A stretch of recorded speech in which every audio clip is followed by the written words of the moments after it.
Hello guys,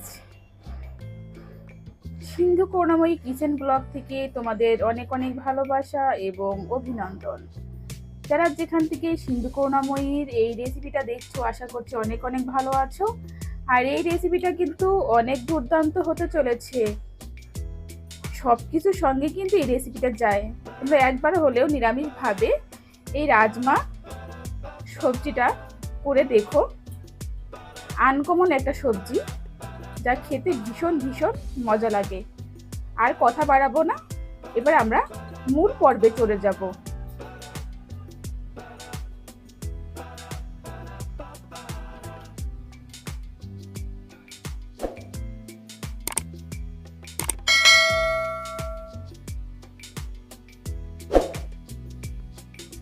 আজকে আমি তোমাদের সঙ্গে রাজমার একটা স্পেশাল রেসিপি শেয়ার করব। এই রাজমাটা আমি সিদ্ধ করে রেখেছিলাম, যাতে অনেকদিন পর্যন্ত খাওয়া যায়। সবসময় তো রাজমা পাওয়া যায় না, এই জন্য। আর এখানে আমি টমেটো নিয়েছি, আর এদিকে আমি আলু সিদ্ধ করে নিয়েছি।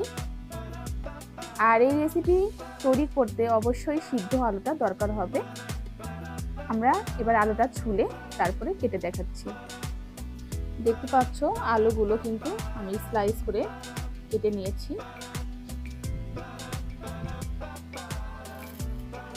এবার আমি তোমাদের রান্নার প্রসেসিংটা দেখাবো, চলো দেখে নেওয়া যাক কিভাবে আমি এই রান্নাটা করলাম। কড়াই গরম করে তারপরে আমি তেল দিয়েছি এবং তেলটা হিট করে নিয়েছি। এবার আমি শুকনো লঙ্কা, তেজপাতা ফোড়ন দিলাম। এবার আমি এখানে 5 ফোড়ন দিব। এখন ভালো করে ব্রাউন কালার করে নিব। খুব বেশি কিন্তু ব্রাউন কালার করা যাবে না, এমন করে দিতে হবে। এখন আগে থেকে টমেটো, আলু আর রাজমাগুলো দিয়ে দিব।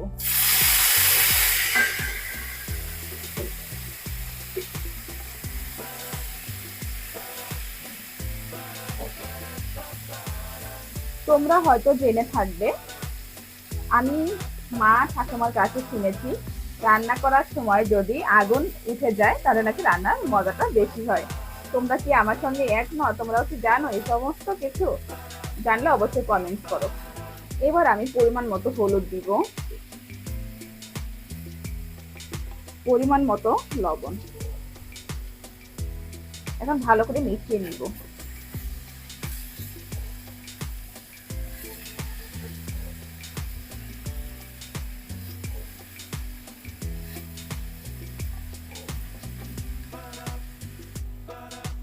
রাজমাগুলো কিন্তু ভালোভাবে, আলু আর রাজমাগুলো কিন্তু ভালোভাবে ভেজে নিতে হবে বা কষিয়ে নিতে হবে।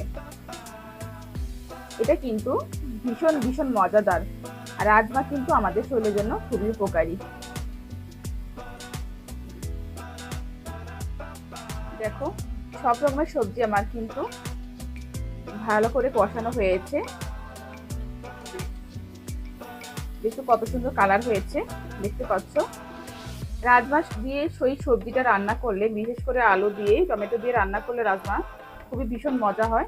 সামান্য পরিমাণ জল অ্যাড করবো এখানে। এখানে ধনের গুঁড়ো, শুকনা মরিচের গুঁড়ো, আর এখানে কিছু জিরা, ধনে, এলাচ, দারচিনি, লং, বাদাম এর গুঁড়ো আছে, এগুলো দিয়ে দিব। ভালো করে কষিয়ে নিব।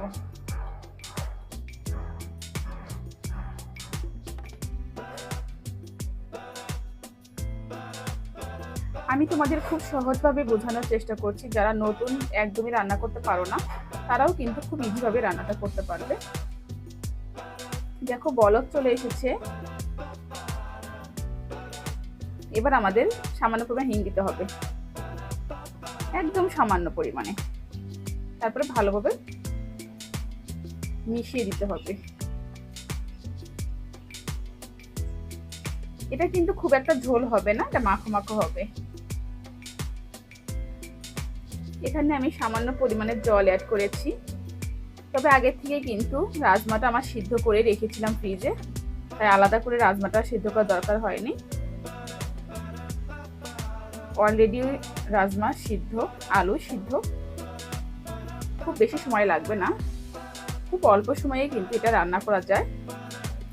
ফিরে আসছি বলক ওঠার পরে। দেখতে পাচ্ছ বলক চলে এসেছে এবং রসটা কিন্তু অনেকটাই শুকিয়ে এসেছে। আর আমার রান্নাটাও কমপ্লিট হয়ে গেছে। আশা করছি তোমাদের অনেক অনেক ভালো লেগেছে।